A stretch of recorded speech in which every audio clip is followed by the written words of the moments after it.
किस्सा कुछ यूं है खवातीन और हज़रात कि एक दिन पाकिस्तान टीम बहुत अच्छा खेलती है और फिर अगले ही दिन मैच हार जाते हैं। सो अगर आप मुझसे फ्रैंकली पूछें कि क्या वजह है और नफ्स पे मैं हाथ रख के बताऊं कि इसका रीजन क्या है, मुझे नहीं समझ आती कि क्या होता है पाकिस्तान टीम को। क्योंकि पहले आप एक क्लोज मैच जीतते हैं 2 विकेट से, अगले ही दिन आके 8 विकेटों से आप मैच हार जाते हैं और घर में खेल रहे हैं। और बिल्कुल आपको पता है कि नाइट कंडीशंस जो है उसमें ड्यू भी आएगी। सो आप टॉस जीत के पहले बैटिंग करते हैं, टॉप ऑर्डर आपका हिल जाता है, उसके बाद मिडिल ऑर्डर रिकवरी मोड में चला जाता है, एंड में थोड़ी सी हिम्मत पकड़ के हिट्स लगती हैं, 270 का टारगेट सेट होता है और उसके बाद पहले 17 ओवर्स में हर ओवर में चौका लगा आपको।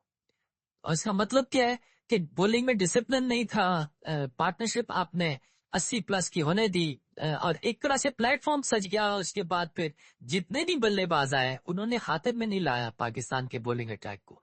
ना स्पिनर्स काम आए कुछ, क्योंकि गेंद स्केट कर रहा था ड्यूई कंडीशंस की वजह से। पेस बॉलिंग में उस तरह की एक तड़प नहीं थी, उस तरह की साइड बेस मूवमेंट भी नहीं थी, और एक बहुत ही ऑर्डिनरी दिन था पाकिस्तान का साउथ अफ्रीका के खिलाफ। सो अब ऑल टू प्ले फॉर है आखिरी मैच, और देखना यही है कि इस मैच से आगे कैसे बढ़ते हैं। हार से भी बहुत चीजें आप सीखते हैं, हम कहते ही आ रहे हैं, बट पाकिस्तान को देखें, ये हॉट एंड कोल्ड का मिजाज जो है ना, इसको ठीक करना पड़ेगा।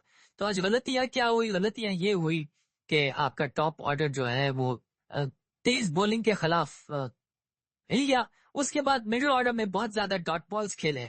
ठीक है, स्टेबिलिटी लानी थी सलमान को और बाकी बल्लेबाजों को, और डर यही होता है कि अगर मैं आउट हो गया तो पीछे कोई नहीं है, क्योंकि जो लेट मिडिल ऑर्डर है ना पाकिस्तान का, वो अभी उस तरह का प्रूवन नहीं है जिस तरह के सपोज भारत का है।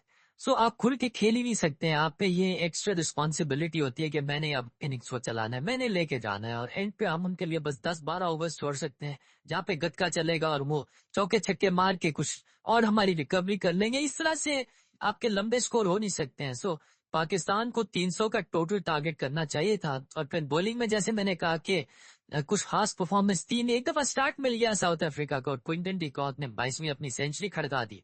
तो उसके बाद तो फिर वो पीछे मुड़ के देखना ही नहीं था। उन्होंने तसल्ली से बैटिंग की, कॉन्फिडेंस है उनकी बैटिंग में। यंग टीम है, ये बहुत ही यंग टीम है। और फिर एक उनके पास स्ट्रेटेजी थी, और उन्होंने पाकिस्तान को ऊपर चढ़ने का मौका ही नहीं दिया।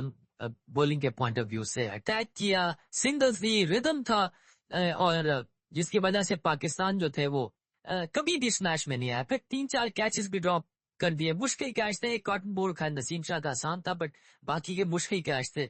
सो दिन बहुत खराब था। अब क्या है, ऑल टू प्ले फॉर है। सो फैंस एक दफा फिर से हिम्मत पकड़े, आखिरी मैच है, मसल्ला बिछा लें, दुआएं भी करें, होप फॉर द बेस्ट। और पाकिस्तान की कोशिश यही होनी चाहिए कि किसी न किसी तरह से, चाहे वो विकेट नहीं बना के, और मैं समझता हूं कि थोड़ी सी खुरदरी पिच पाकिस्तान को ज्यादा फायदा देगी, क्योंकि पाकिस्तान की जो बॉलिंग है वो रिवर्स अच्छा करती है।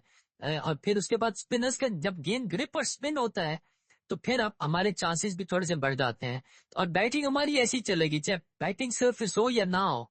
हम 270 280 की टीम है, ये एक्सपेक्ट करना कि 325 या 330 हो जाएंगे, खैर कर तो सकते हैं, मगर इसके चांसेस कम है, अनलेस कि एक प्लास्टिक ट्रैक थर्ड आपको ओडीआई में मिल जाए, और उसमें फिर अच्छा स्टार्ट मिल के, और फिर आप अटैकिंग क्रिकेट खेले, और फिर कहीं 330 335 लगाए, फिर बात बन सकती है। So all to play for. मैं समझता हूं कि इस हार से सीखे और आगे बढ़े।